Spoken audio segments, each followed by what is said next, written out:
চলতি বছর দেশে বড় ধরনের বন্যার আশঙ্কা করছেন প্রধানমন্ত্রী শেখ হাসিনা। এজন্য সংশ্লিষ্টদের আগাম প্রস্তুতি গ্রহণের নির্দেশ দিয়েছেন তিনি।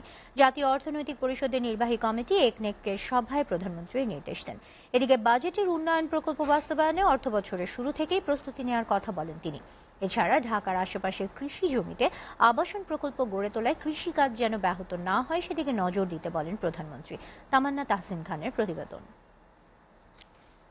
রাজধানীর শেরেবাংলা নগরের এনইসি সম্মেলন কক্ষে একনেক বৈঠকে সভাপতিত্ব করেন প্রধানমন্ত্রী শেখ হাসিনা।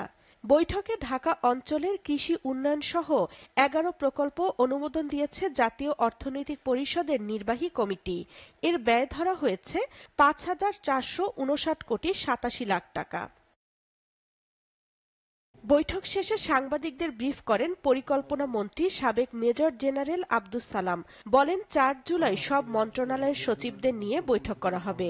যত থানা আছে সবগুলোকে এখনই একসাথে করে তোমরা উন্নয়ন করো, এটা একটা যুগান্তকারী পদক্ষেপ এবং আমরা সেইভাবেই প্রধানমন্ত্রীর নির্দেশনেই কাজ করব।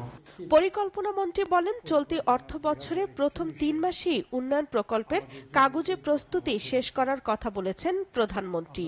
আবহাওয়াবিদদের মতে বৃষ্টির ধারা ইত্যাদি দেখে ধারণা করছেন যে আমাদের সম্ভবত বন্যা হতে পারে। বন্যা, আমরা তো বন্যাগ্রস্তই, বন্যা প্রণ কান্ট্রি আমরা, তো সেটার জন্য তিনি আমাদের সবাইকে বলেছেন প্রস্তুত থাকতে। মন্ত্রী বলেন একজন প্রকল্প পরিচালকের অধীনে একটি প্রকল্প থাকবে। ঢাকা অঞ্চলে কৃষি উৎপাদন বৃদ্ধি করার লক্ষ্যে, উন্নত করার লক্ষ্যে একটা প্রজেক্ট নেওয়া হয়েছে। বিশেষ করে ঢাকা জেলার আশেপাশে কৃষি জমি প্রায় সবই দখল হয়ে গেছে। আবাসনের অর্থে আবাসনের জন্য কেনা হয়ে গেছে দেখা যায়।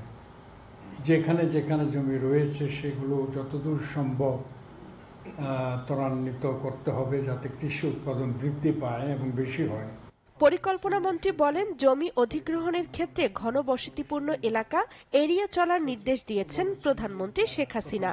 এছাড়া 2023-24 অর্থবছরের শেষ সময়ে যেসব প্রকল্পের অনুকূলে বরাদ্দ দেওয়া হয়েছে সেই টাকা কিভাবে খরচ হয়েছে তাও খতিয়ে দেখার কথা বলেছেন সরকার প্রধান।